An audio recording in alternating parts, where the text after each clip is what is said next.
Like, no, there's no sound.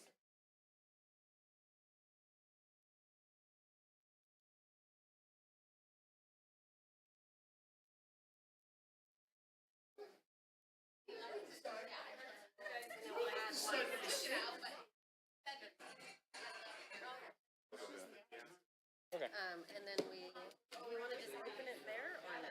Yeah, I feel like it's gonna click because you're gonna be in the presentation anyway, right? It'll be weird if it's already open. And then there's a music one, so I assume that it'll. I assume it will too.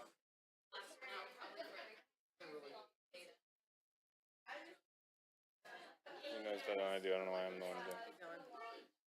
Doing great. Here we go. Got it.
Is he ready? Okay.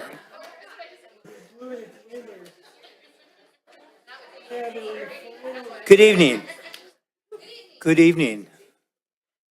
Welcome to the Millbrae regular board meeting for the district. And we've just come out of closed session.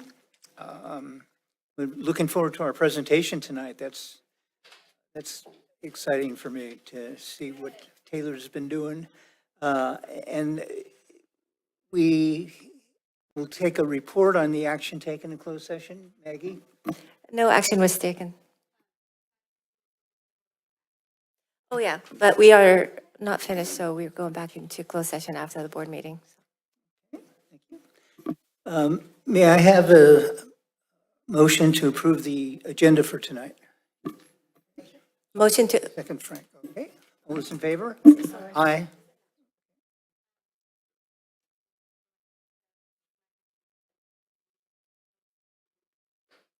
Mhm. We will now have the flag salute. We have some special guests to do that for us tonight. Ellie Wong, Caitlin Sun, and Kyle Vinook. Did I say that right?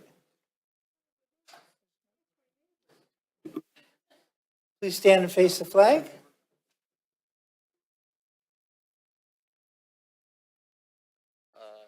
Please stand and join us for the pledge. I pledge allegiance to the flag of the United States of America and to the republic for which it stands, one nation, under God, indivisible, with liberty and justice for all.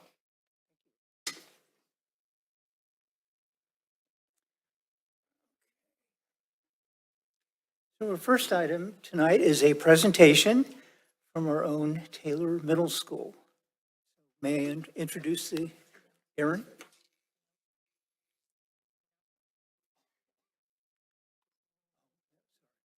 I skipped a part, sorry.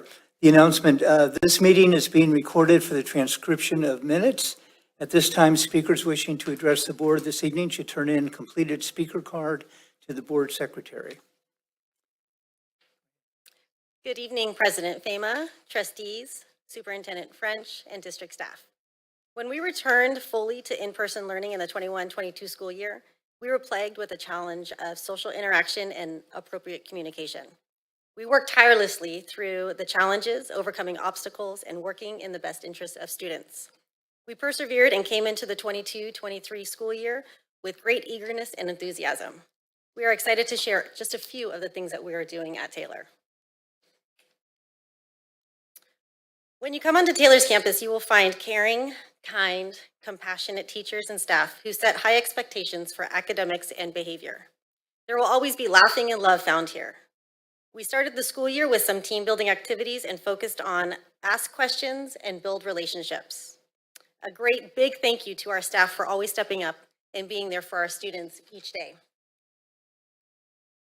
While our first days of school were a bit rocky with scheduling difficulties, we took this learning opportunity and we were preparing for a smooth opening in the fall. During this time, the students showed great patience, understanding, and resilience.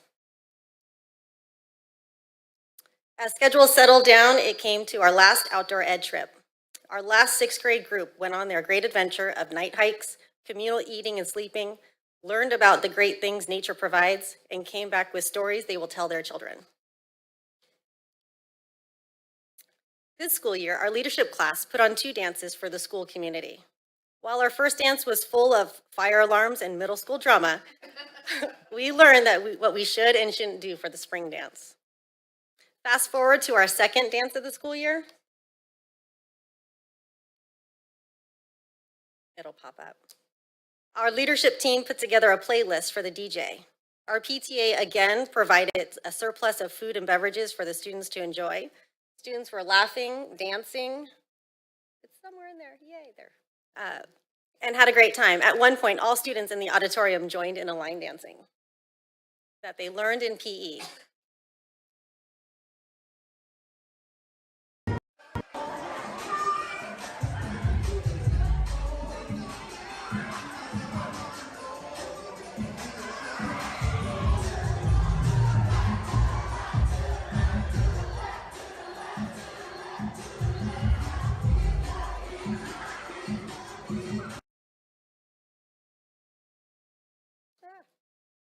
Where do I go?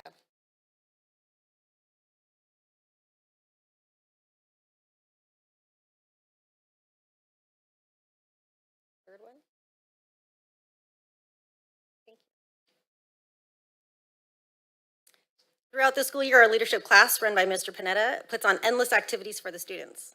Our students organize all the activities: Spirit Weeks, a tiger pull for Lunar New Year, volleyball competitions, door decoration competitions, and much more. Students are eager to sign up and participate. On top of all the lunchtime activities, Spirit Weeks, dances, our leadership class put on Winter Rally, where students participate in friendly competitive games, and we've continued the tradition of student versus faculty basketball. Students won this go-around, but I'm confident our faculty will come back and beat the students. In February, leadership put on another Taylor community event with a movie night featuring Spider-Man Into the Spider-Verses. Another event our fabulous volunteers supported us with. We could not do a lot of these events without our volunteers. Come upon our Taylor Drama Llamas. They put on their first production in December of Romeo and Juliet, and I'd like to welcome Alana Germain and Caitlin Sun for Mimi, for their balcony scene from Romeo and Juliet.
At thy word, tell me but love, and I will be new baptized.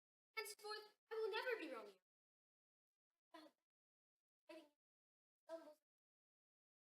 By a name, I know not how to tell thee who I am. My name, your sin, hateful to my it is an enemy to thee. Had I written it, I would have torn the word.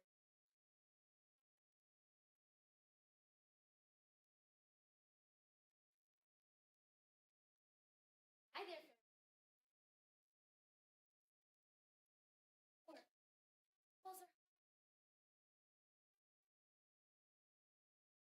love's light. Only limits cannot hold love out. What love can do, there is love attempt. Or no stop.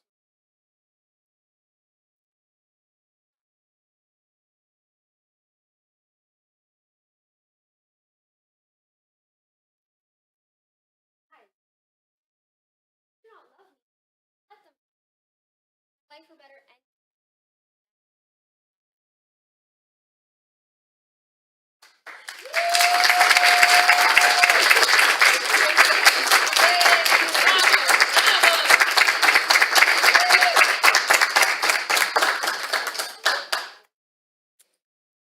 Romeo and Juliet, Alana and Mimi, thank you so much.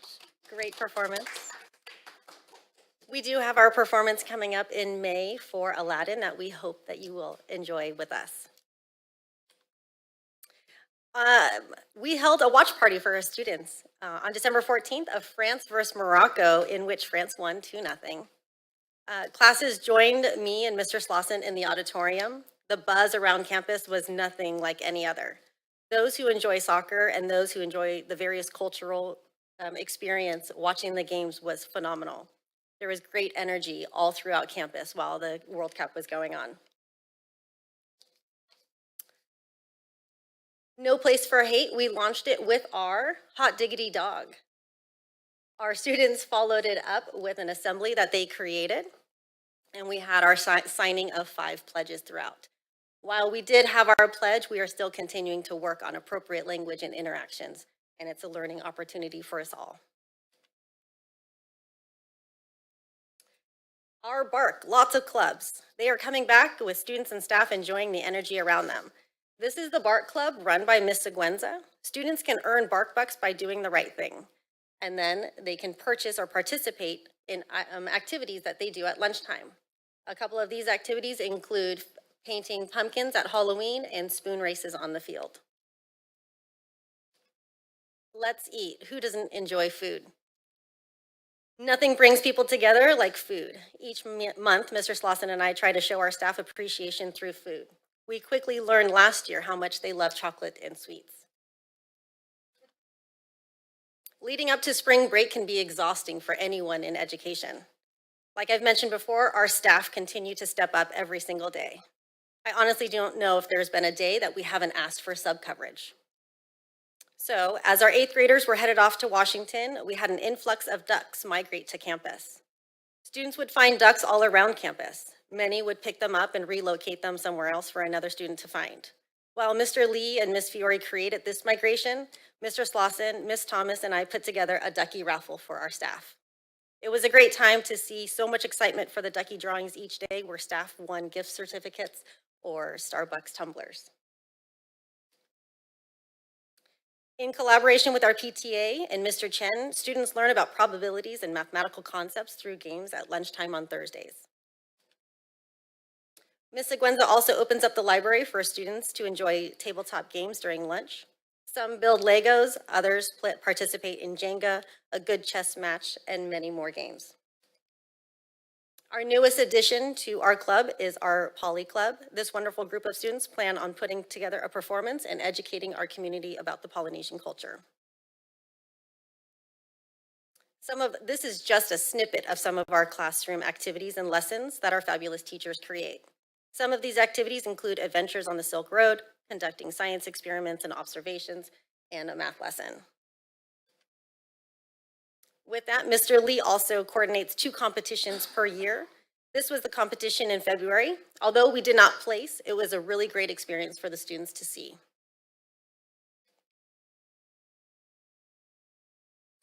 Due to the support of our families and MEF, we are grateful to have such a talented group of musicians. Thank you to MEF. Mrs. Corley has brought music back to Taylor, and we could not be more proud. Our fall concert was performed at Mills High School, which she has a strong collaboration work with.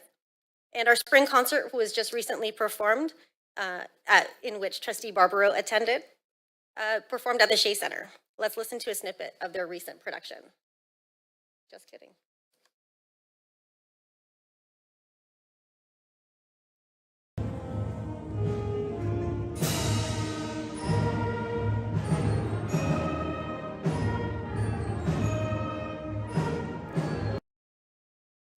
They will be headed to Disneyland in May to have a recording session.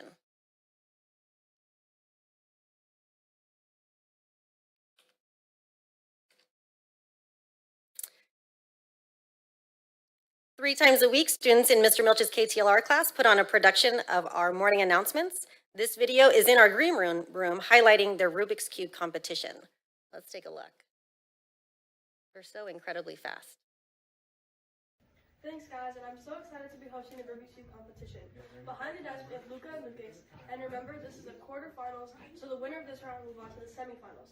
For the past 15 minutes, they've been scrambling the other person's Rubik's Cube to try and make the competition more difficult. Can we see the timer? Okay, are you guys ready? Yes. 3, 2, 1, go. Winning tree, first from you. You have winning tree right there. Wait, no. Oh, dang it? Okay, camera one gets Tommy. Dang it. Hey, Mikey. one, get Tommy. One, get Tommy. Get ready to knock this out. Whoa, that was so fast. Luca, you will be moving on to the semifinals. And remember, next week is our final quarterfinals with Sebi and Marco. And I'll see you then. Back to you guys at the desk. Incredibly fast.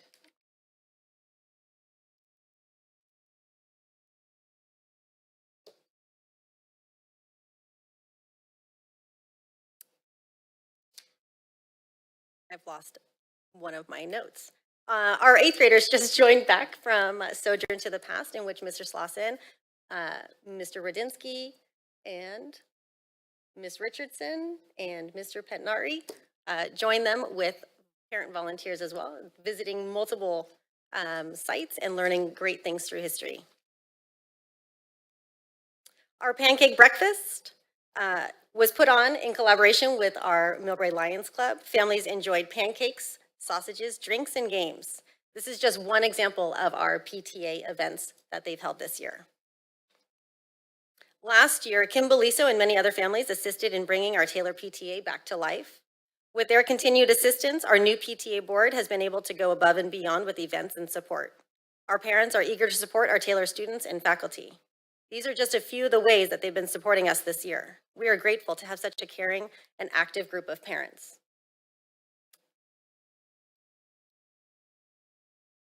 And our last edition with exciting news, in collaboration with Mrs. Dretz, parent advisors, and our PTA, we are excited to share that Aaliyah Fung and Michaela Ramos for taking first place in the 7th grade biological systems category for the STEM fair.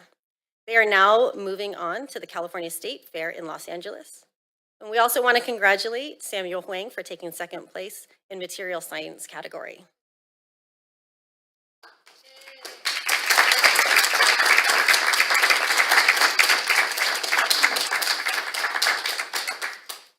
Thank you.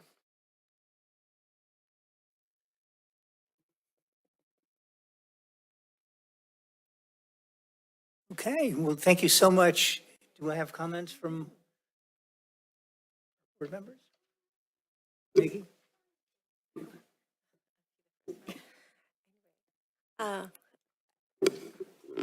Principal Slatnich, thank you for a great presentation. Your slideshow is, I'm sure it is just a snippet of what really happens at Taylor. And so our first, thank you for your leadership, you and Rob, and our staff.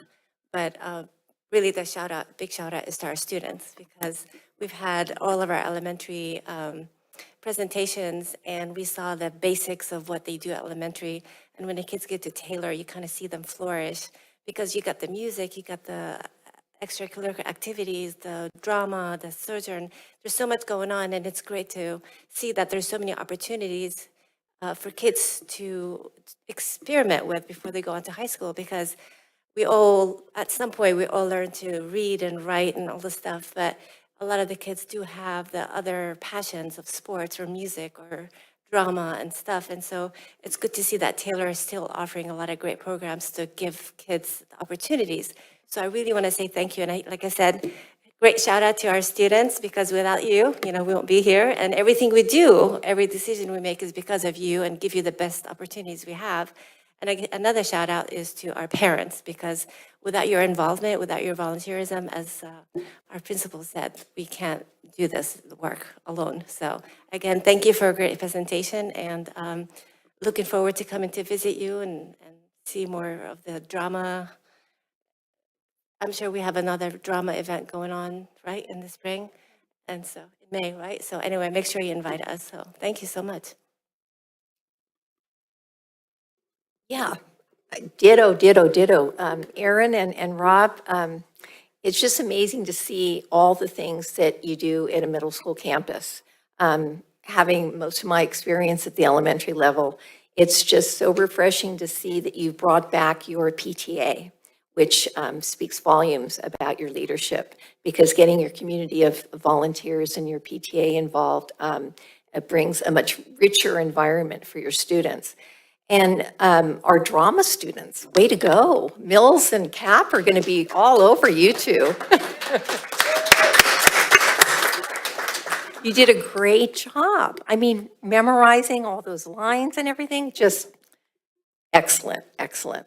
So anyway, just continue the good stuff. I mean, once you start, have the bar set this high, next year is coming up, so you're going to have to really, see how you can, improve on this already amazing program. So thank you so much. Good job.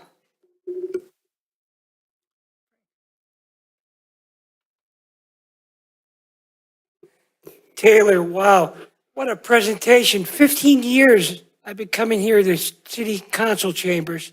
We've never had a performance like that ever in 15 years.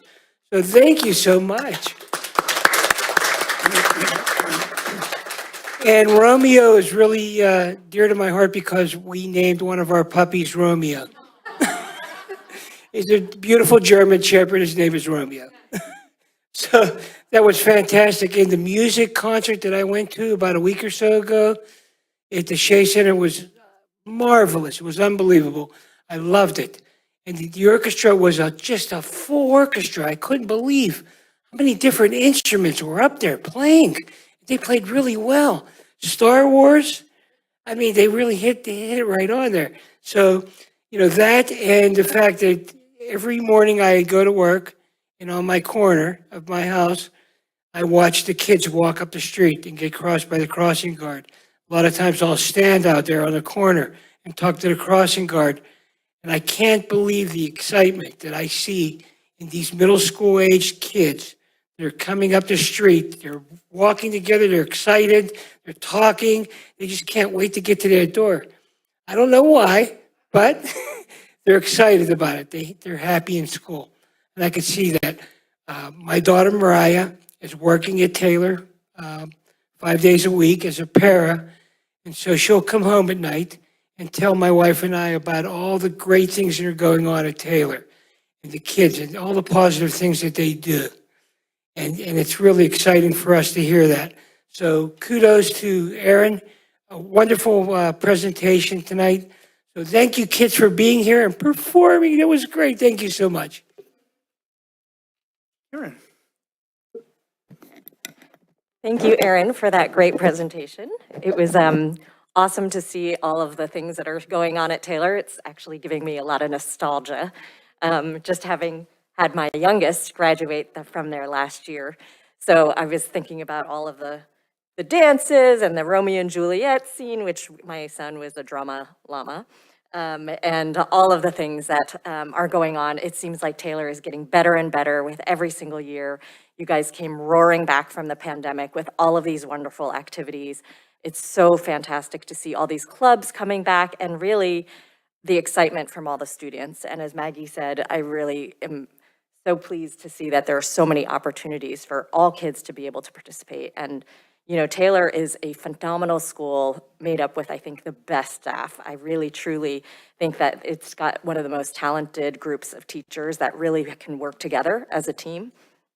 And, the leadership is really helping propel it along, and it's really about the strength and the talent and diversity of the students, which, and the parent community, which, I mean, all of the little things that they're doing are incredible. So thank you so much for a great presentation. Thank you. Romeo and Juliet, unbelievable. Of all the excerpts of plays you could have done tonight, you picked one of the most difficult, and you did a beautiful job with it. I enjoyed drama in high school. And in fact, I was lucky enough a couple years ago to be asked to come back to my high school and do a walk-on part, and it was a Shakespeare play. And the direction was really easy. They said, Dennis, walk on, get off. I did miss a curtain call. So I know what goes into drama and the passion with which you presented that little scene was remarkable because that's Shakespeare is tough. So thank you so much for that. My other topic is Rubik Cube. Every time my grandson, we pick him up after school, he comes in and I'm tired and I've had a long day and he says, Papa, let's do the Rubik's Cube. And like a tornado, he's got it done. He just depresses me when he comes home like that, but he's getting a lot out of it, and that's the important thing. Thank you so much for all that you do for our children and for this community, and thank you for coming tonight. Okay. All right. Do we have some? Oh, sure. Yeah.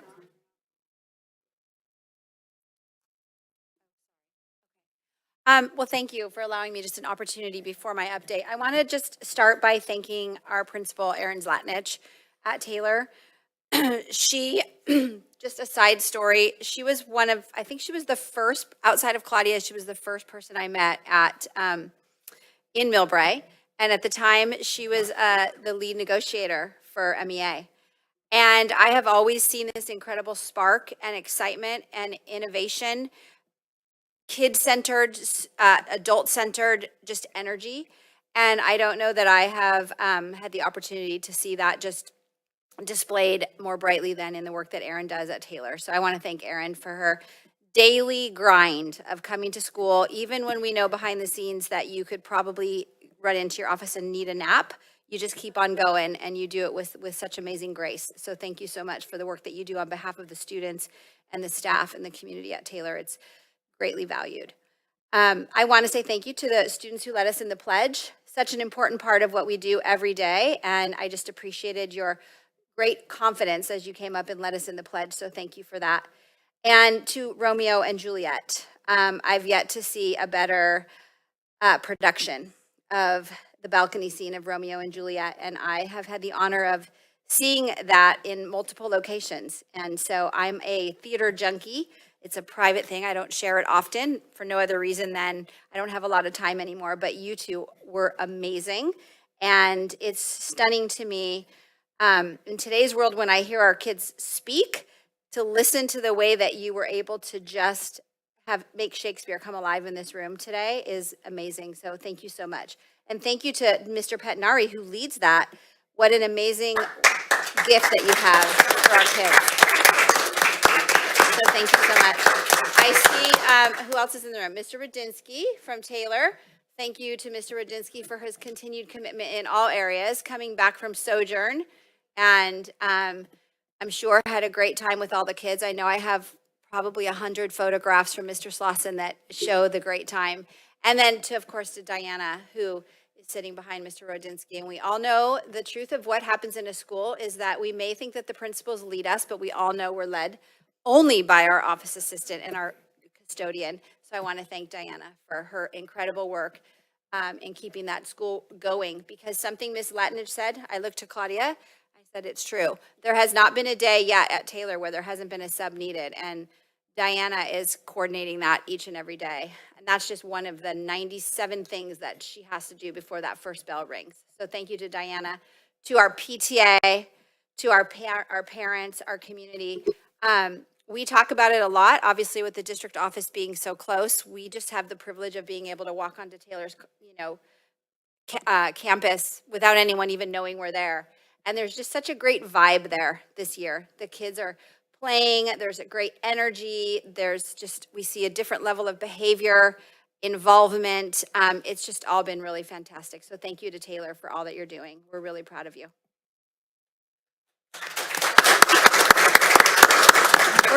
We will take a little break in case our kids want to go home and study for the CASP that you'll be taking in the next couple weeks. I'm glad that you're laughing because that at least tells me that you know that you're taking it soon. We do have some cookies. We want to hand those out and let's take like 3 or 4 minutes. Is that okay, President Fama? Good. Okay, we're going to take a little break to pass out the cookies.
kind of like cute.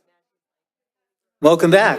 Yeah, fully grown. Time now for public comments. Speakers wishing to address the board on items on the agenda may complete speakers' cards and submit them to the board secretary. Speakers addressing specific items on the agenda will have an opportunity to address the board at the time the agenda item is being discussed at the meeting. If you are addressing the board on a non-agenda item, please be aware that the provisions of the Brown Act prohibit the board from acting on or discussing such matters at this meeting. Public comments are limited to 3 minutes per person per topic and 20 minutes per agenda or non-agenda item. So do we have any representatives from MEA? Come on down.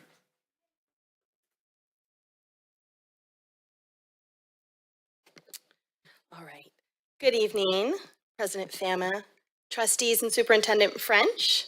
We appreciate that you all and district staff, many teachers, many other staff members have walked, called, and visited with many community members in regards to Measure A.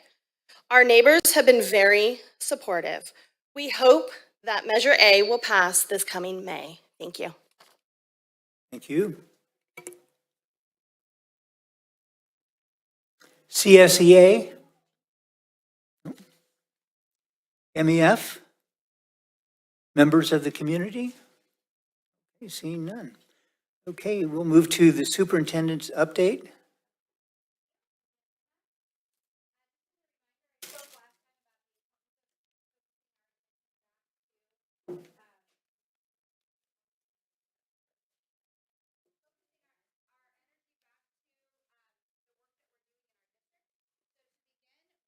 Start with our district's mission, guiding principles of our district, which are to inspire our community with opportunities to learn and thrive, commit to a shared purpose that guarantees each student a strong academic foundation, ensure equity through access and opportunity for all.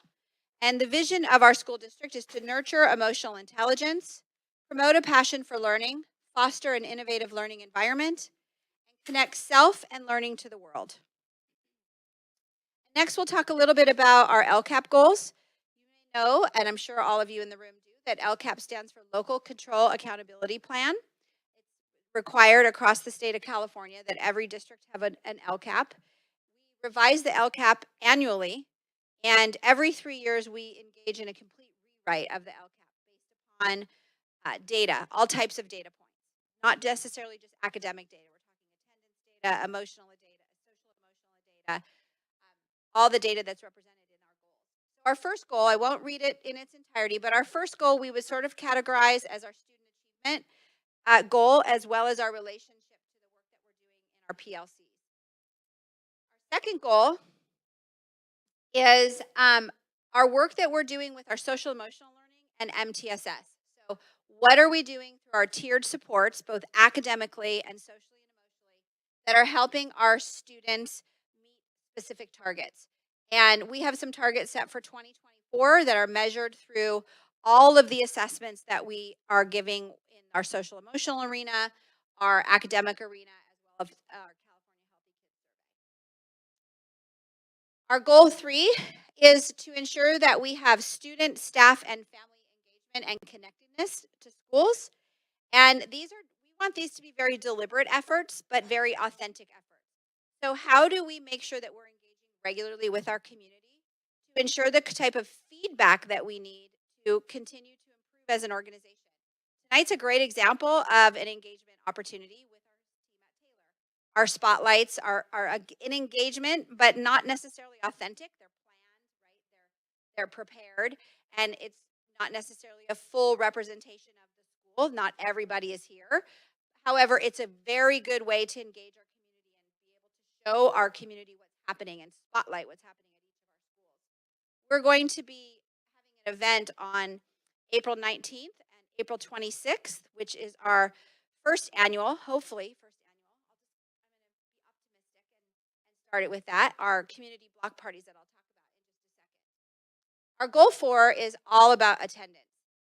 And we know that we've talked at length in all arenas families, with our principals, with our staff, with our board about our challenge with attendance. And so this is something that we're looking at really from a multi-tentacled approach, not only about like who's coming to school every day, but for those children who are not coming to school, why are they not coming to school? Are they chronically absent? Is it an independent study matter? Is it a home hospital matter? Is it an access issue? Is it a challenge of transportation? We want to make sure that we're really diving deeply to understand why our average daily attendance is pretty low for a district of our demographic. So we're hoping to really turn that around. We have a goal of 2023, but I'm sure that as we do our rewrite of our LCAP, that will get transferred and our goal year will be extended. And then goal 5 is to ensure that we are paying very close attention to our children who are acquiring English as a second language, not only in the acquisition of that language, but ensuring the gaps in achievement, in academic achievement for those children. So those are our 5 LCAP goals. That's just sort of a snippet. If you look at our LCAP in its entirety, I think it's 128 pages. Don't read it all. Just go right to the document that talks about the 5 goals. And then what are the 2 or 3 pages behind each goal that says how we plan to get there. So one of the things that we're doing, as I spoke to,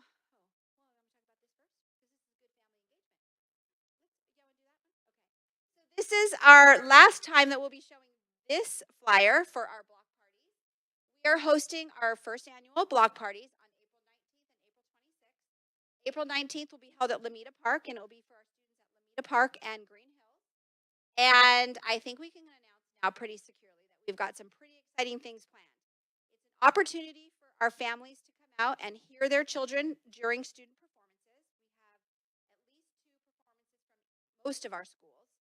And in addition to that, we'll have our LCAP tables out and all of our staff out, eliciting feedback from our community on what is currently going well in their opinion, and what we need to really focus in on. And not only our partners, our external partners, but our internal partners. We're hoping that our staff will be there. Some of our staff has volunteered to do activities, and we're hoping that they'll be there to also provide input. It sounds like we've got some pretty exciting stuff. A few of them. We have, I'm going to say the wrong name. What's his name? Mr. Softy will be there. I call him Mr. Freezy. I don't know why. He will be coming with his ice cream truck for dessert. We will be having pizza for dinner. We have purchased some really fun games like Giant Jenga and Giant Connect 4. We're having some puppies debut for some emotional support. And we have, what else do we have? Bubbles. Bubbles are fun. We have some community partners who are going to be working with us, La Garza, CAM, lots of activities for the children, student performances, and feedback on the LCAP, and just a time for us to be together as a community and just enjoy some really good ice cream, I hear, as well as some really good pizza. So we're hoping that everyone marks their calendar for April 19th. And then April 26th will be a repeat of that event for Taylor, Meadows, and Spring Valley. There will be a few additional, well, different, not additional, but there's a few different activities that will take place at the block party on that night, given the staff who has been, I know that we've got lots of Green Hills staff who have volunteered time at the Lamita that are doing some really fun mark your calendars, 5 to 7. There'll just be a very short introduction. Not a lot of us talking. It's really all about bringing the community together and celebrating the good work, watching our students perform, eating good food, playing with puppies, having some games, and giving really needed, necessary feedback, critique, celebration, and how do we do this work that we do for our children better and best. That's the goal as we get into the season of rewriting our LCAP for the next 3 years. And then finally, when it comes to our engagement with our community, we really are pushing, and I want to just thank Jeff, the work that he's doing just daily, making sure that every parent has access to Parent Square. We are still pushing that out. I think we still have a few parents across the district who have not yet signed up for Parent Square. And we're just going to continue to enlist our teachers because the truth of the matter is we can say it, our principals can say it, and really when they listen most is when the teachers say, hey, sign up, because they love you most, as they should. You're with their children every single day. They trust you most. And we just want every parent to have access to Parent Square. It's totally free. You can have it on your phone. It can be on your computer. It can be on both. It's a way to get just absolutely instantaneous communication coming from our district office, coming from our school sites, and soon coming from our teachers. Parent Square is a really robust communication tool that we have not even begun to penetrate the abilities of it, but we're going to get there through a training module, and we're just really hopeful that all of our parents are able to access this. The really cool thing about Parent Square, other than it's literally instantaneous, you can set it for when you want messages to come. So if you don't want to listen to my messages or read my messages at 11 o'clock at night, you can say from this hour to this hour. But you can also go in, our families can go in and select their language. And there are hundreds of languages to choose from. So it instantaneously will translate the message into the language that our family has chosen. So as your teachers speaking to the families about this and talking with colleagues, please make sure that you really focus on that as well, because it's important that our families are getting that communication in a language that's most preferable to them and to their families. So we're going to continue our Parent Square sort of our push to get every one of our parents, not to put you on the spot, Jeff, but do you have any idea of how many parents we have left? I know that we Okay, so that's fantastic. Yes. Also for our, thank you, Jeff. I want to thank Jeff for his work on that, because this is like detailed down to the wire, like looking at every,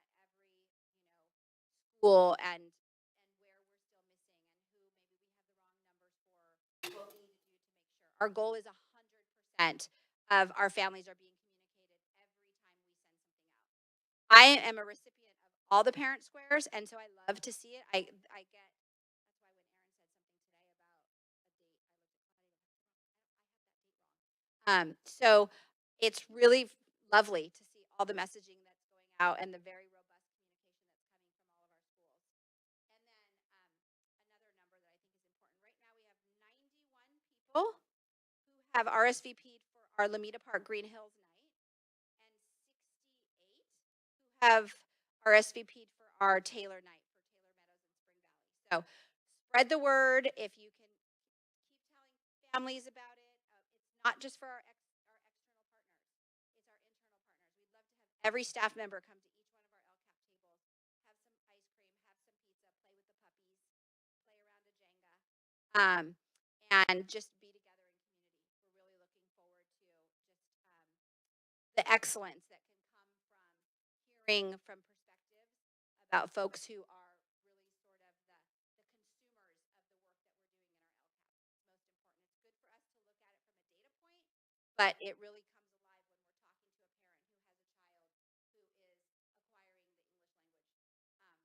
parent who has a child who maybe is getting social or emotional services in our district, and what we can do better to serve our kids. That's really the foundation of this work, is how do we do our very best work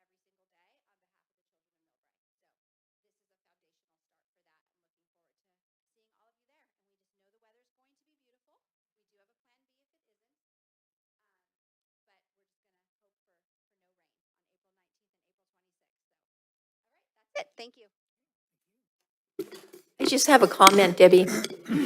I think you should enlist Taylor's Rubik's Cube people to be at one of the tables. Yeah, that's I think that would be awesome. Yes. Okay, fantastic. We're also, I know we were connecting with Erin today, but looking at having our leadership kids there as well. I know that's been in the works for a bit. We want, some ambassadors and people kind of showing folks around and helping the little ones at the tables. So again, it's a full event for all of us to participate and really just come together in community with the intent of making sure that what we're doing is in the best interest of kids. They can bring whoever they would like. Get ice cream and pizza. pizza. Softy. I know. I don't ask for much, but when I asked for Mr. Softy, this guy here had a problem with my price tag. Mr. Softy is the best in the West, and they have an app, and they come to Millbrae every day. And so you could look on your phone and you could find the app and you could say, you know, they're on Elder, they're at Taylor, they're over here, they're over there. You could go get an ice cream.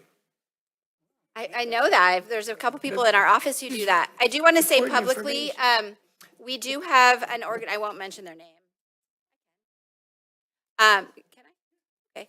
We have, Kaya is a company that we've done some work with, and they're doing a lot of work at Lamita Park on the structures. And when Ralph and I often banter about money in the office, and so we bantered about the price tag for Mr. Softy. So I said, well, let's call Kaya and see if they'll donate and pay for Mr. Softy, and they did. So, yeah, and really wanting to be a partner at Lamita Park with Lamita Park and supporting the work that's being done there. So really trying to do some outreach with our partners all around, not just our typical, which we're so grateful for, Lions and Rotary and PCBA, but you know, you often are going back to the same well, and that doesn't always feel good. We know we've got a lot of other folks who do good work in our school district who we're coming to say, hey, we need support, and they're stepping up, and we're really grateful for it. So, Thank you. Trustee Communications. We start with Karen. Just really quickly, I think that's great that we're doing these block parties. The community engagement piece, which is one of our LCAP goals, is so important, and this is just a fantastic way of doing that. And I just really wanted to make the announcement that ballots for Measure A dropped in the mail yesterday. So everybody should look out for them in the mail. And only returned ballots actually count as votes. And it's a 100% mail-in ballot this year. Yeah, not too much to say, just a great presentation. And then this last piece here with Parent Square, I think it's a Millbrae School District breakthrough that we could actually communicate to parents and family members that can't speak our language. That is just a complete school district breakthrough. Thank you so much for that. Really, really. Great presentation tonight, and I can't wait to get us Mr. Softy. That's something that I'm going to tell my family as soon as I get home. Mr. Softy's coming to town. But very good to get the community together to rally with the school district. That is fantastic.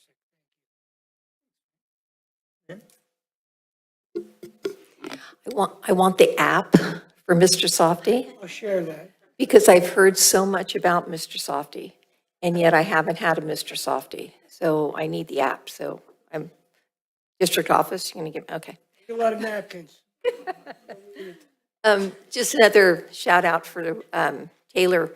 I didn't mention when we had our comments before, but Sojourn, which is an integral part of the 8th grade program at Taylor, they had Minnie Brown, Jean Tricky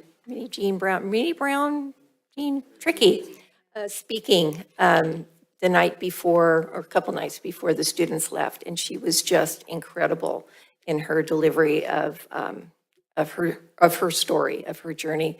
And also that Mr. Steinberg, who is the person who created Sojourn to the Past, said that the Taylor kids were the best kids he's had on a trip in all of his years.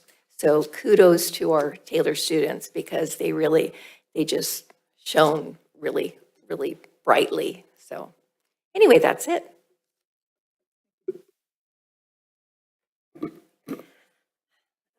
I know last week we had our spring break, but I also want to say happy holidays, which is kind of weird because you use that term in December.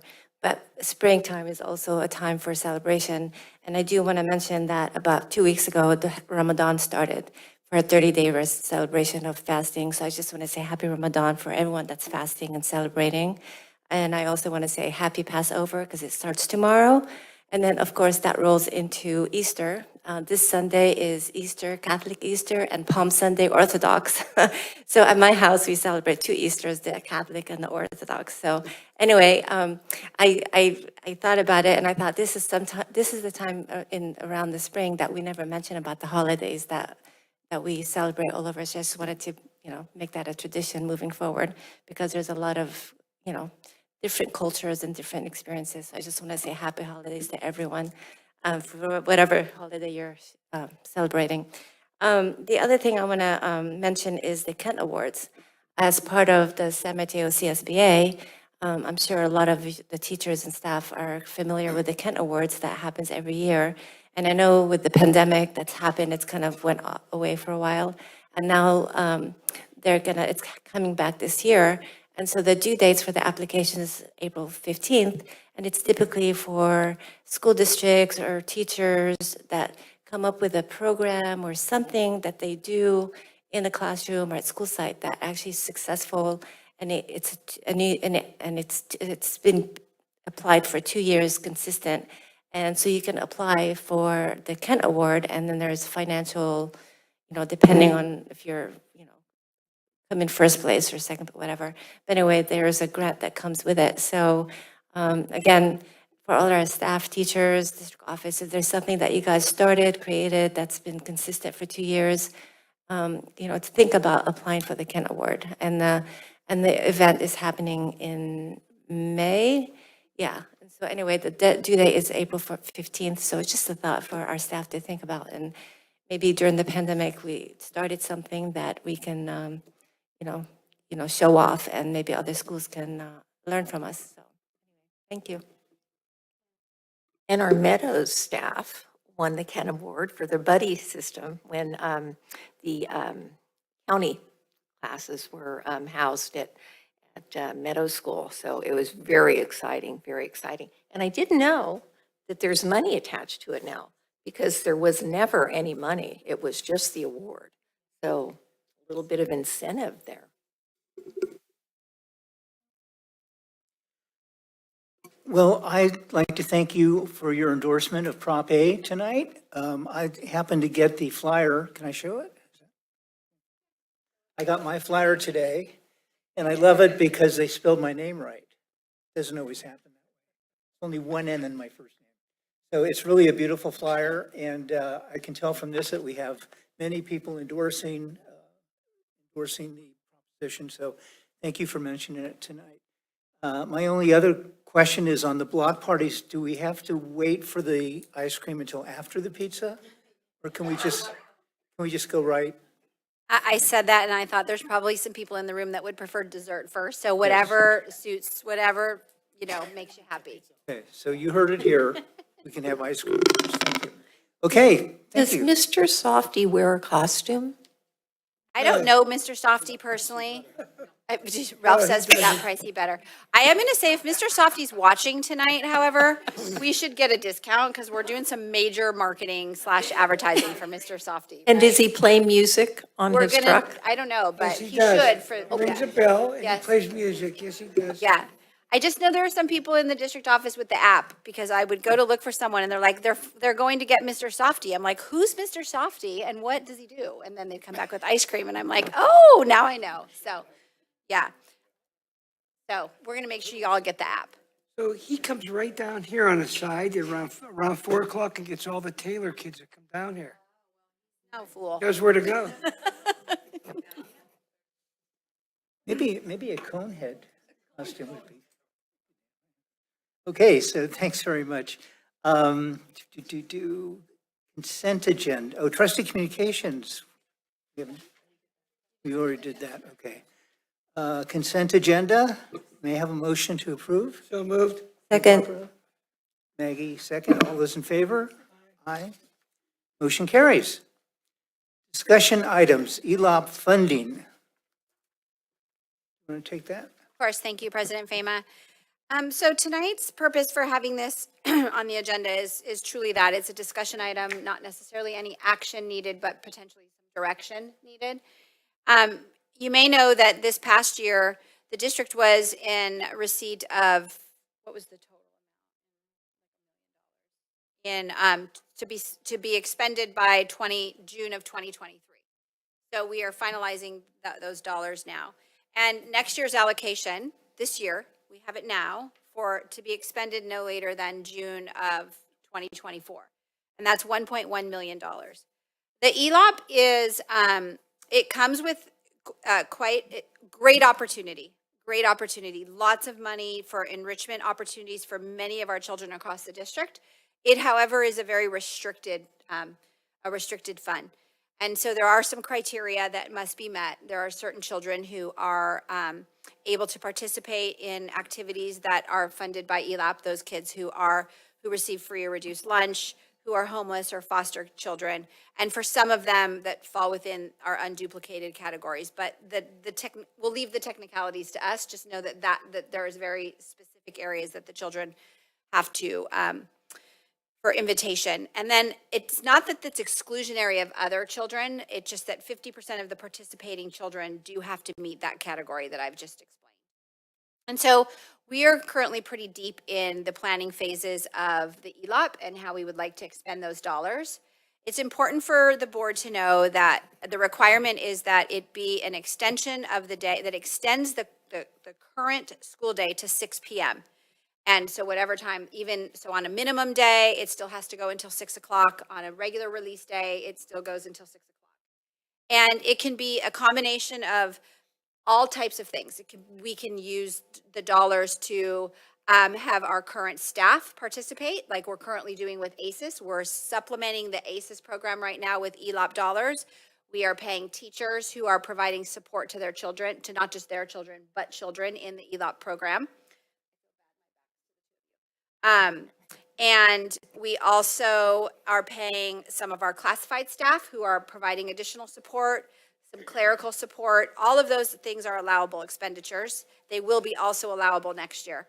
It's also permitted to have third-party providers or vendors to provide enrichment. So that may be an example this year. We're using ICAM that's providing some enrichment at both Taylor Middle School as well as at Lomita. And that's being funded with the $394,000 from ELOP. And we are looking at building a really robust program next year that sort of mimics what we'd like to do is kind of what mimics what's currently happening at Lomita Park, so that there's a nice combination of teachers providing support on their school sites, dependent upon how many sites we offer this at, classified staff as well as clerical support, potentially even a coordinator that is able to coordinate all of this work. And then, of course, third-party vendors that would come in to do the enrichment component. So that could potentially be someone who does robotics, someone that does chess, someone that does art, music. Well, no, not music. We would do music internally. And so we're just kind of we're having those discussions, looking at the way in which we build that program, looking at building salary, pay rates for our internal staff. This year, the pay rates were relatively high because it was only for the last 5 months of school. Probably lower those a tad bit next year, but would be substantially higher than our negotiated hourly rate in our contract, because it's important to us that we have our own teachers and our own classified team working with our students for potentially an hour a day, maybe a little bit over that, to provide that academic support. And an additional piece of ELOP this year is that you have to provide 9 hours of academic support or service, academic meaning all the things I just spoke about, social, emotional, academic enrichment, on 30 non-school days. So in addition to it having to be held during the school year, it does have to be held for 30 additional days, which would encompass summer school as well as some intersession work, both at the winter time and the spring. So we're currently looking at this summer where we have 19 days that the children will be in summer school. And we were looking at the opportunity to extend that day by 4 hours with with potentially third-party vendors. So the vendors can come onto our campuses. The vendors can pick the children up and bus them to their locations. We can pay for that through these ELOP dollars. So there's all of these opportunities to provide this access and enrichment to our kids.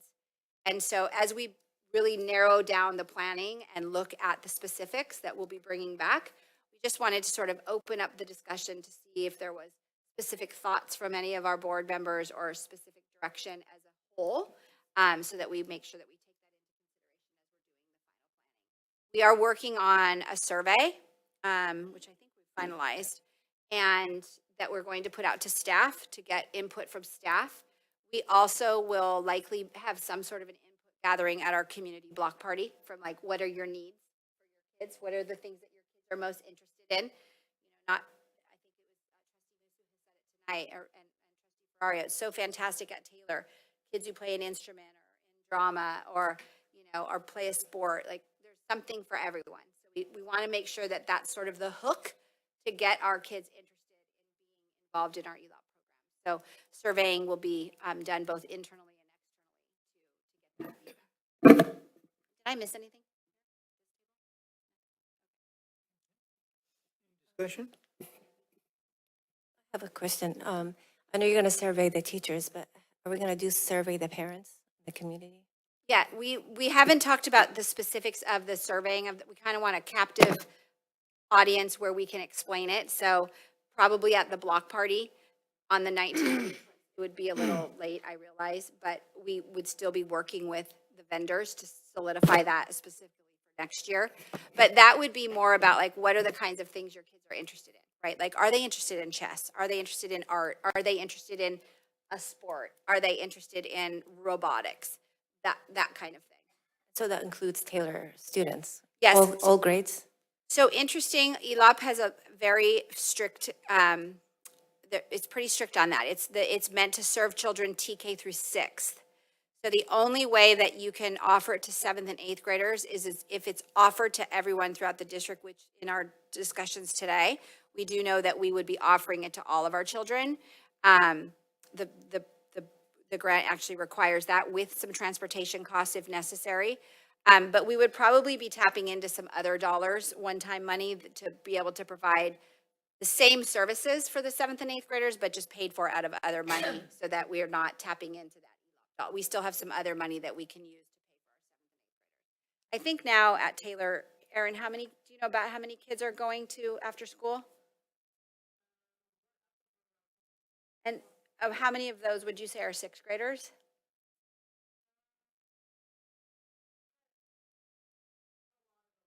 Yes, a majority, yeah. So the idea would be to not only provide that enrichment support and academic support, but it's a service to our community for our working parents who potentially, are not able to afford a daycare. This is a way for children to be in school after hours. We believe that's legislatively probably one of the reasons why they've done this 30 non-school days, because it provides 9 hours of care for children on a school campus or at another facility. So, but definitely we have to be really careful about our surveying of parents, because we have to be very careful about the children who are invited initially. Yeah. No, but I guess for me, elementary schools, of course, you would question the parents, but at Taylor, I think you can talk to the kids, because I think if the principal put that, you ask the kids pretty much know by then what they're. 100%. I think in just hearing you talk, Trustee Musa, I think we'd work with Erin and do a little survey with the kids who are currently sort of the consumers of the ELOP, because I know they're really loving the robotics, but if they had some choices, they may do something, a little different. I do too. Frank? How many kids could we actually bring into the program? Is there a number that we have? So there's a varying number. I'll give an example. So Lameda Park, 42% of the children who attend Lameda Park are eligible for participation. And that equates to 108 children of the 259 who are there. So 42%. At Meadows, as an example, 17% of their children are eligible just as they're like free and reduced, so that's 58 kids. So we have Taylor, there's 6th through 8th grade. We calculated at 24%. So there's 173 kids who are eligible. We know that we wouldn't serve, we don't $1 million is a lot of money, but it's not that much money. It's a lot of money, but it wouldn't be able to build a program for all of those children. So we're looking at like the most targeted area. Where are we going to be able to get the most amount of service for the most amount of children at what locations, through which vendors? And then obviously our own internal staff as well.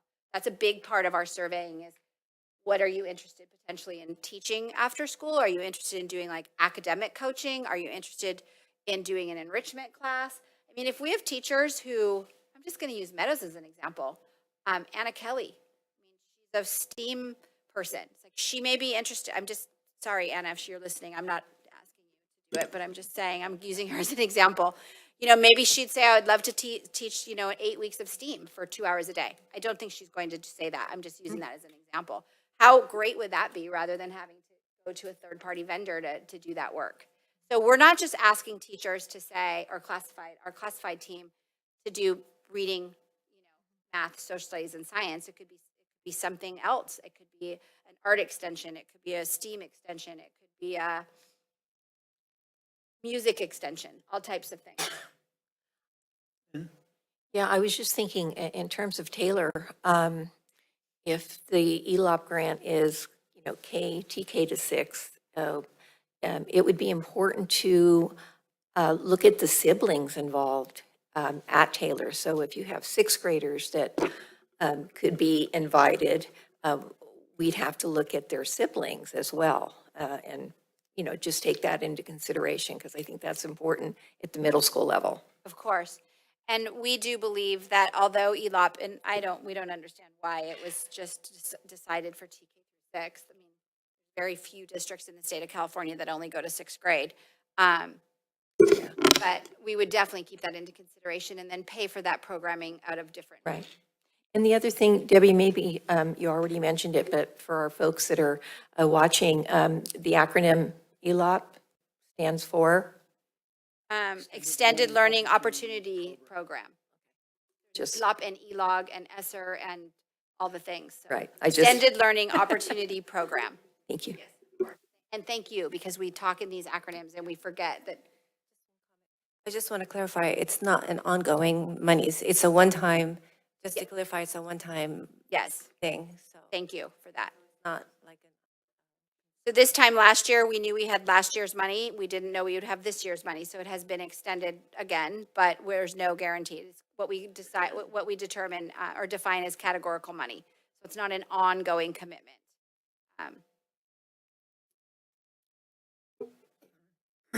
I think it's an absolutely wonderful opportunity. When do we, as a school district, really ever get dropped $1 million on our laps to be able to fund a program that's, for kids that need the most support? I think that it's great if we can figure out how to make it happen. I know there's a lot of work that's involved, and it looks like there's probably not a lot of time to figure it out, given how close we are towards barreling towards the summer. What was I going to say? I want to make sure that while there's all these amazing fun opportunities for the kids, that we also have a bit of a focus on potentially, I know I sound like a broken record on this, making sure we are addressing the achievement gap, because we do have this opportunity to do so. And I want to make sure that whatever program and coordinator we choose has a little bit of a focus on collecting the data and looking at the achievement with this program. So that would be my comment, and I would be absolutely supportive of figuring out how to make it happen. Anything else? Thank you. We move now to district business. Item number 1, Resolution 22-2311, supporting award of leaseback agreements. Thank you, President Fema and Board of Trustees. So this is a resolution. We went through the process. We posted and advertised for a leaseback contractor for the Taylor Middle School parking lot project. And there were 3 contractors that submitted proposals, and the district with the architect Studio W went through the best value methodology for selecting the contractor for the leaseback. And this resolution is one that awards that to McGuire and Hester as a lease-back contractor for the Taylor Middle School project. Matters district business, so take a motion, a second, and then if there's any discussion or questions. Motion to approve. Frank, second. Second? Maggie, discussion? Could you just give us a quick synopsis on the first phase? The first phase, it's actually lease-back is, it's a pretty aggressive timeline. So we would hope the first phase would be incorporated in the summer, but the contractor coming in place, that's when we would determine what the phasing is and what the first phase would be. Just looking at the project and the scope and the discussions we've had, the first phase would be just demolition of the parking lot itself and preparing it for the new design of the parking lot with the drop-off zone and everything that goes along with that to ensure we have enough spots, to ensure that we have the proper drainage, to ensure that the lighting is appropriately placed for the new lights that are going to be implemented as well. So the first phase is just basically demolition, and we're hoping to start that shortly after school lets out. So the majority of the heavy lifting gets done during the summer. We know that it's going to be an impact in the fall, and we're hoping to minimize that impact by starting as soon as we possibly can during the summer months.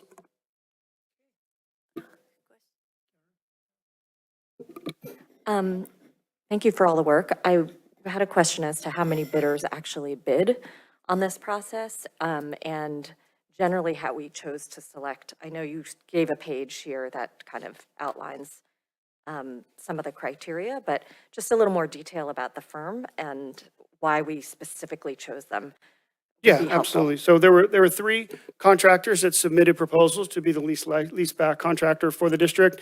McGuire and Hester was one that was a larger company that had more capabilities in-house to do the majority of the work, and they would be subcontracting out less work. So that's less coordination, which means less chance of delays, and making sure that there's a smooth ongoing of phases from the demolition phase to the construction phase to the completion phase. They would only sub out the landscaping, the striping, as a matter of fact, and then the lighting project would be all subbed out, but everything else would be handled in-house from McGuire and Hester, and that was one of the main deciding factors because they can do all that work and they have extensive experience with school districts for this type of project and this type of work.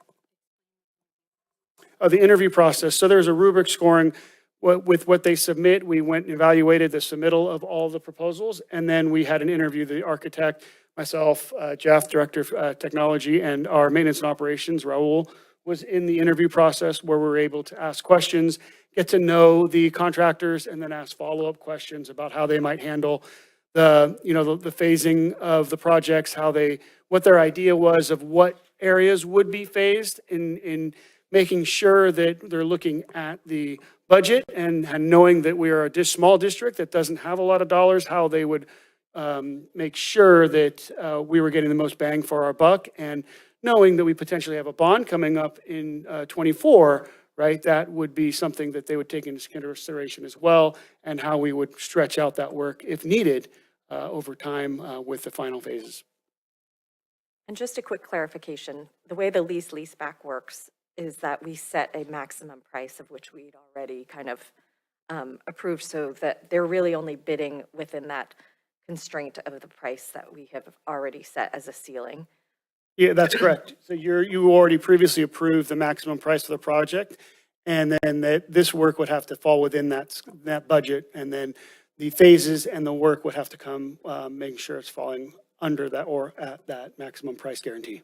So then my only other question is, how do we ensure that the work they're doing, like if the pricing is set, I think the question I would have for the different contractors is making sure they don't take any shortcuts, right? Based on the plan. How do we ensure that aspect? Project DSA is involved, there's permitting involved, and our architect is heavily involved to ensure they're not cutting corners and making sure that they're following the plans. And anytime that we feel they may be charging too much for a particular work because they are doing everything in-house, we could ask them to qualify their own bid with other contractor bids to make sure they're falling within the scope of what somebody might pay if they were going out to bid traditionally. So does the district sort of have a clerk of the works that's going to be present to help inspect the work, or The architect is heavily involved, and then our maintenance and operations team will be monitoring as well, and it's so close to my office, I probably won't be able to stay away from the work and making sure everything's going well over there as well. Yeah, good. Maggie? Yes, thank you. I know it's been a process for us going back and forth, and I know the last time we approved the budget, we approved the plans for the DSA, which was a $3.5 million, which is, if we would have passed the bond, we were able to afford it, but we know we can't afford this because it just, there's so many other projects. I think if you talk to Raul and Rudy, they would say there's so many other projects around the school that needs to be taken care of a lot quicker. So as a board, when do we meet? When would be the time that we meet and decide what is our budget that we want to spend on this parking lot and what phase we want to start? So we get started this summer. So because I don't think we're going to be approving a $3.5 million project, but we're going to have to come up with a number that the board's going to have to approve. So I'm just saying, when do we do that? Yeah, the first phase is approving this resolution to award the contracting agreement to McGuire and Hester. And then we sit down and we look at an agreement with McGuire and Hester, and we sign a contract as to the timeline and phasing. And then we can then look at what their pricing is for each phase. And that's when you'll have a say, and we'll be able to decide what phases we will accomplish and what we'll put off for future projects when money becomes available. Most likely, if I may, Trustee Musa, if you remember when we did our board workshop and we walked Taylor with the architect, and we were able to kind of see like the pie in the sky, $3.5 million dream that we'd like versus the stages. So this is just another way to say it is like, this is the first stage, as Ralph has said. And then what would happen is we'd probably do another walk with the contractors and the architect to be able to break it down for the board to say, these are the phases that we could kind of break this big project in. Maybe it's 4 or 5 different phases, and which ones are we saying, absolutely, we're going to put those on the back burner, even though we have DSA approval. And these are the ones that we're going to go forward immediately. This tonight is not approving a phase of the project, it's approving the contractor to begin the process.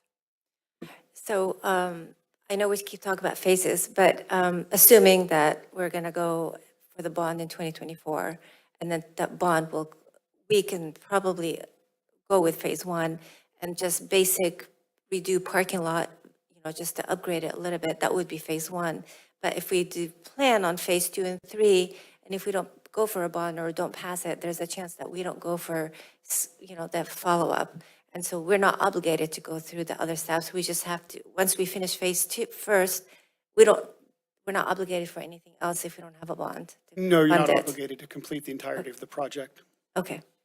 Just a reminder for the board is that we took the project in its entirety so that we had it DSA approved, so that we would not have to go back and do phase, we do phase 1, and then we want to do another phase, and we have to go back to DSA, and they may come out, things have changed to say, well, now you've got to rip up this to do that, right? Or it costs additional money and time. DSA approvals take a substantial amount of time.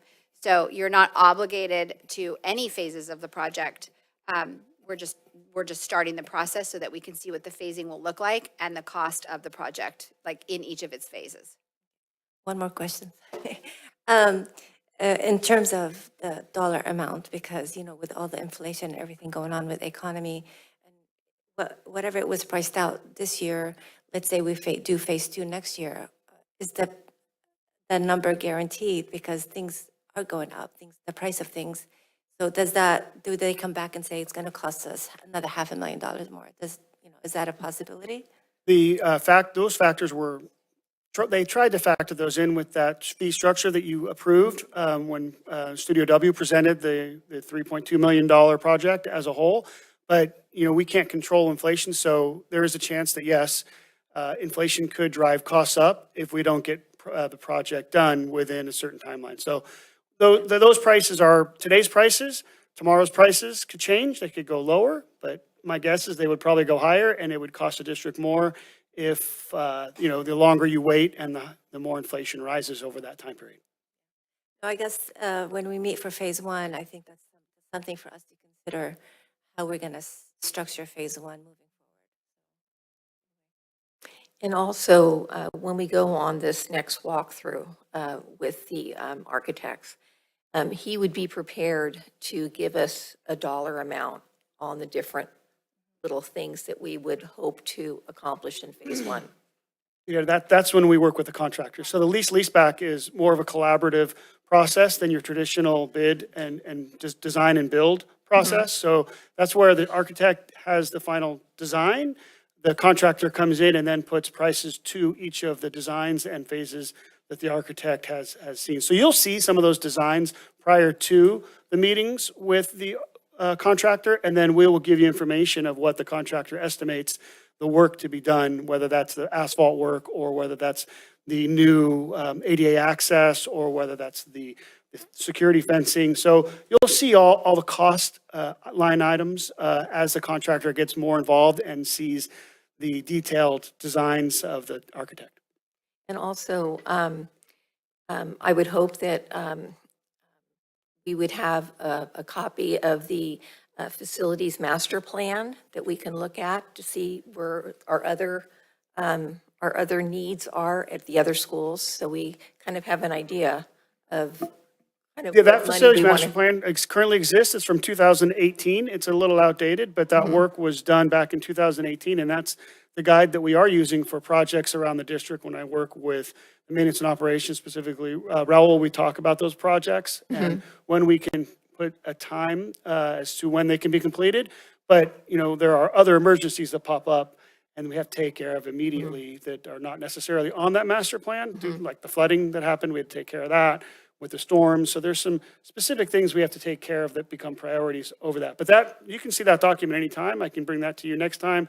I can send you a link to where that document lives on our website, but that document is currently available from 2018. Aren't we currently, right now, didn't we, Schoolworks is upgrading our master plan? No, that's a demographic study, not a Demographics. master facilities plan. That's a demographic study to look at Okay. enrollment projections, not the That's facility right. needs. So That's the right. first step Okay. is that demographics plan, and then to see if the new enrollment projections still align with the facilities master plan we have in 2018. And then at some point, we have to talk about upgrading and looking at that facilities master plan and making adjustments to it based on what our current projections are for enrollment. I would offer that we are anticipating potentially going out for a bond in 2024. One of the requirements of that is to have an updated facilities master plan. And so we would be engaging the board in a lot of work in not only the facilities master plan, but the prioritization from the board level of what those projects look like. So this money, of course, is outside of any bond dollars. But we do realize that there are lots of projects across the district, and there's priority. I'm sure that if it's a Meadows project, then it's a Meadows priority. And if it's a Lamita, right, we have lots of those. So we want to look at what's most emergent, what's identified as emergent in our facilities master plan, and then also what is the priority set by the board. So we will definitely be engaging in that as we get closer to potentially talking about a bond. Yeah, and it is important to have the enrollment study done first because that demographic study, the facilities master plan that had a concurrent enrollment study with it projected us to be at 2,400 students by next year. And the new enrollment study is far short of that projection based on factors that have happened over the last several years. So some of the plans that are in that facilities master plan will be adjusted based on the new enrollment projections. Yeah, I'm glad you're saying that because I was going to suggest that we should probably consider updating our master plan before we go out for a bond in 2024. Yeah, one of the major required things to on the do. sites was to turn the portable buildings into permanent structures, but if our enrollment is going down, then that need is not necessarily there, and we can use those dollars in another way to enhance the sites. Instead of creating more space, we would just enhance the spaces that we currently have. Thank you. Okay, roll call vote. All those in favor? Aye. So Karen? Aye. Aye. Aye. Motion carries. Thank you. Next is a fiduciary agreement, Spring Valley PTA Blacktop Beautification Project. Go ahead. Thank you. So this is a fiduciary agreement from the Spring Valley PTA, and this is an agreement to fund the project that was discussed at a previous board meeting with the blacktop beautification project. That would be painting the blacktop, making sure there's nice colorful lines, and the blacktop would be used for instructional purposes out there as well. So this is an educational purpose as well as a beautification project. So that fiduciary agreement is one that is put forth to you to accept, and it's a $4,000 agreement to put that money to use on the blacktop at Spring Valley Elementary School. May I have a motion? I make a motion to approve. Okay, discussion? $40,000? 4,000. Four. 4,000, oh. If I said 40, I'm sorry. I thought it was meant 4,000. I was going to say they outdid us with the laptop cart. Frank could do it for 20. He's hired. 18, but okay. Okay, so 4,000. PTA money. Yes, PTA, fully PTA funded. Thank them and bring them in to celebrate that, or You go for it. After you pretty big deal. I've never seen a PTA do that. I think when Spring Valley came and spoke to us about this, it looked beautiful. We loved it. We thought it was, money well spent. But we also mentioned that we thought all of our playgrounds could use a little update. And so at that point, we talked about asking the district if they would enter into an agreement with this Studio 9 and to see if they could do work at the other campuses. So did that ever happen? So, yes and no. We heard you loud and clear. We have not yet entered into anything yet because it was premature to do that before there was an approved contract with that. We didn't want to have there was any potential contingencies on an acceptance of this agreement for Spring Valley. We certainly would be interested in talking with them about if this is approved tonight, if we can find the money to do this somewhere else. We would also ask that our PTAs potentially take this on as a project for their school sites. For those PTAs who can afford it, we know that not all of our PTAs can, then we would be able to look at that. I think one of the things, and it's certainly, it's getting late, but I'm going to say it. I think this is a more robust conversation that's needed because we talk all the time about equity in our schools and what's offered. And we're so grateful for our PTAs. Like what our PTAs do here in Millbrae is unbelievable and it's exceptional. And the support that they provide to our schools is amazing. And we're indebted to that. And indebted to the volunteers who raise the money and to all of those things are vitally important. But we have to be conscientious of the fact that the district cannot always match. So if this time it's Spring Valley's doing something and it's $4,000 per school, and next year, I'm making this up, and next time it's Meadows and it's $5,000, and then it's the district is going to be unable to do that each time there's something that needs to be matched. And so I would like to invite us to have a discussion that's inclusive of our principals and our PTAs about what are the types of things that we want to see having our PTA funds being directed towards. Like this, we talked about it in the cabinet level, like this is such an exceptionally appropriate project for a PTA. And I think if our PTAs were talking at the beginning of the year and maybe delineating what are the things across the district that we want to do for all kids and be able to then provide that support to do it. If we say like our playgrounds need a little bit of sprucing up, that's something that is completely appropriate for PTAs. It's paid for in the year the money was raised. It touches all kids. It provides service to all kids. And then maybe there's a PTA or two that says, we're a few $1,000s short, and then the district picks up that tab. I just want us to be really conscientious of a couple of things, and one is equity, and being able to provide all things for all kids, and also that the district is not in the financial position to match what every PTA does at each school. I just want to be really careful because that becomes a little bit of a slippery slope because we have PTAs that are building $20,000 rooms at a school that the district would not be able to do at each school. So I really am looking for some guidance on that from the board, and I know this has been a discussion that completely predates my arrival here in Millbrae. But I think in the spirit of having a tough conversation around equity is that, of course, we want all of our playgrounds to look exceptional for all of our children across our district. So how do we make that happen? And how do we make that a priority at each one of our schools? Yeah, and I hear you totally on that, Debbie. I know that the district can't subsidize all the schools for all these different projects. I thought that maybe this particular company, had we gone out to them and said, look, maybe we would like to have you do some work at 2 or 3 of the other schools, that maybe there would be some kind of, maybe a little bit of a bargain. That, and then the other thing that I'm, we've used to have the joint PTA,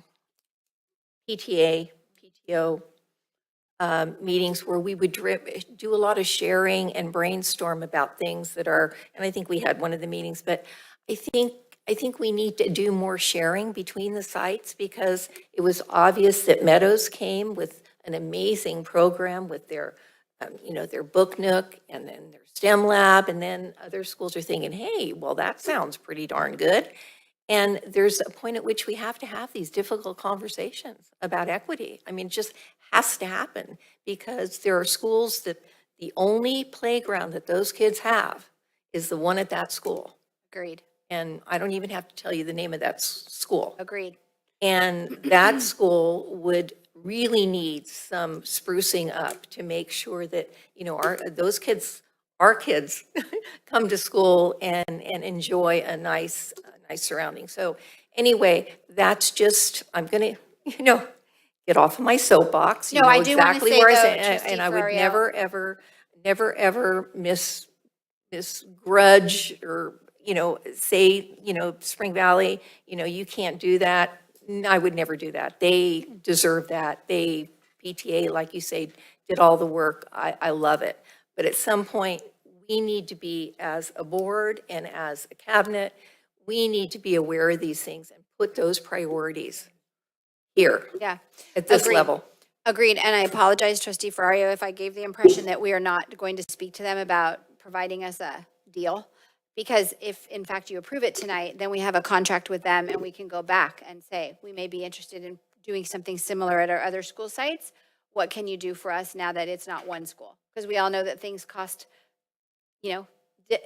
less when it comes in bulk. So we definitely will have that conversation after, if and when you approve it tonight, for sure. And I know there is.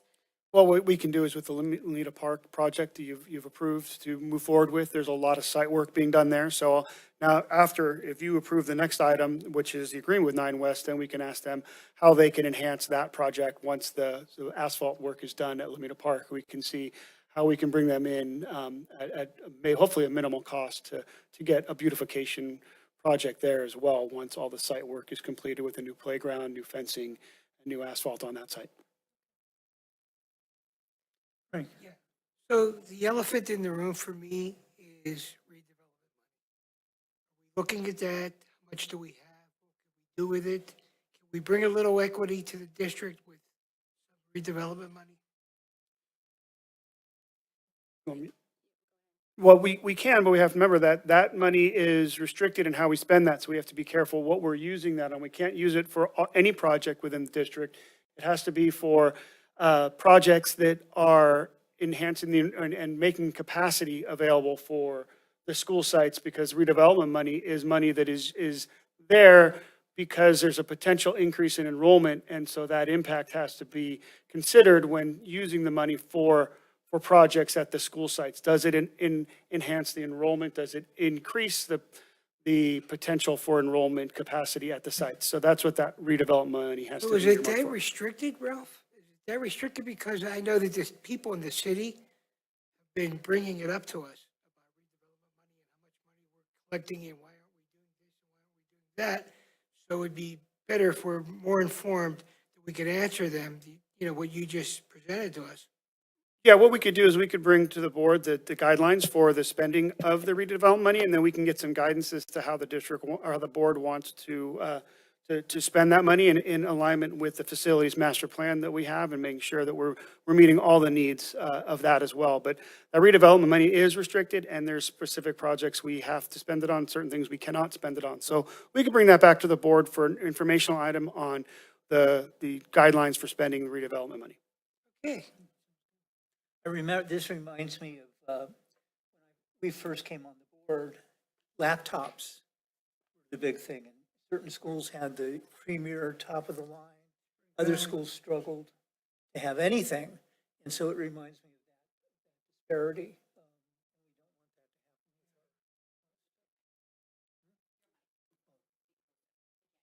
Okay. Can you hear me now?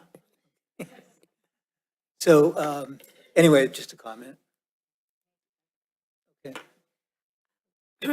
Just to go back on the PTA, I know PTA is paying for this.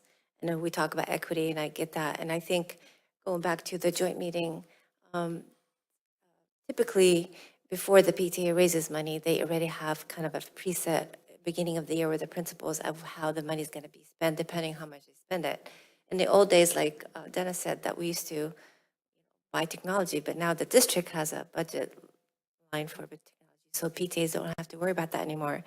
So again, moving forward, I want Spring Valley to be, maybe if when they do this laptop, maybe the other kids at the other school get excited, and then maybe it's an opportunity for the other PTAs to pay for it, and that's just want to say. But moving forward next year, and I think it's very, for the PTAs to communicate and talk, as equity has to be part of their conversation just as well as we do, because when they meet at the council meeting, I think it's important for them to have that same conversation as we do. They have to be on the same page in terms of projects at the school sites. So, I think we talked about celebrations and meeting with our council PTA meetings at the end of the year, but I think maybe beginning of the summer next year that we meet as a team, the district with our PTAs, and have that as a discussion item moving forward for next year. Okay, so we need to vote on this. Voice vote. Maggie? Yes. Dennis? Yes. Okay. Motion carries. Number 3, agreement with MESD 222362-9 Studio. Yeah, thank you. So this is me again, and this is contingent on the previous item you just approved. So this agreement is now to solidify the agreement with 9 West Studios to complete the work that was identified in the fiduciary agreement from the Spring Valley PTA. So approval of this would be approval of the 9 West Studio agreement to do the work at Spring Valley Elementary School for their blacktop beautification project. Discussion, oh, no. I make a motion to approve. first. Moved. Frank? Second? Karen. Karen, okay. We have a first and a second. Any discussion?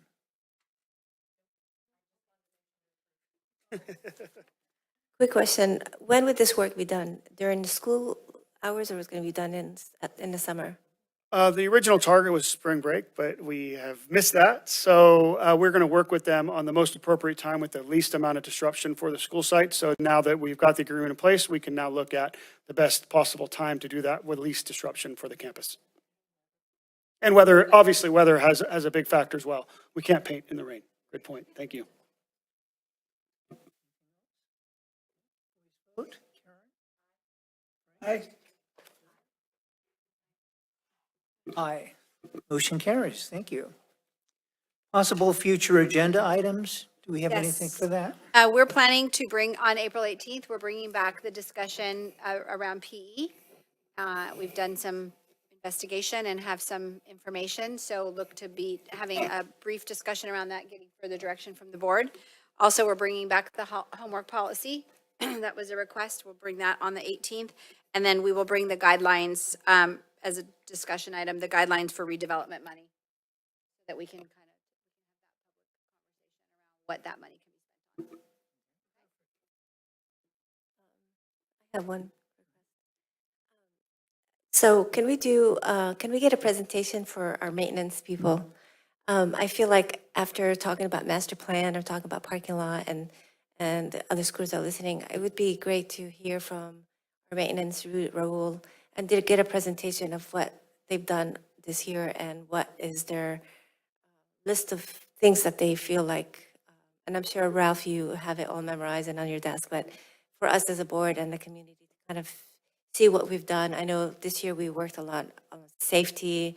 I'd like to get an update on what's happening with the door things, and the cameras and all the stuff. So, but maintenance day, basically, because we're going to be working on the parking lot, but I was wondering if there's anything else at other school sites that we can hear about and maybe tackle this summer. Yeah, absolutely. We can definitely bring that back. The main focus recently was the trees, removal of down trees and making sure trees are safe. So, yeah, we can definitely bring that back. I think we'll adjourn to closed session. Yes. Be back to end the meeting.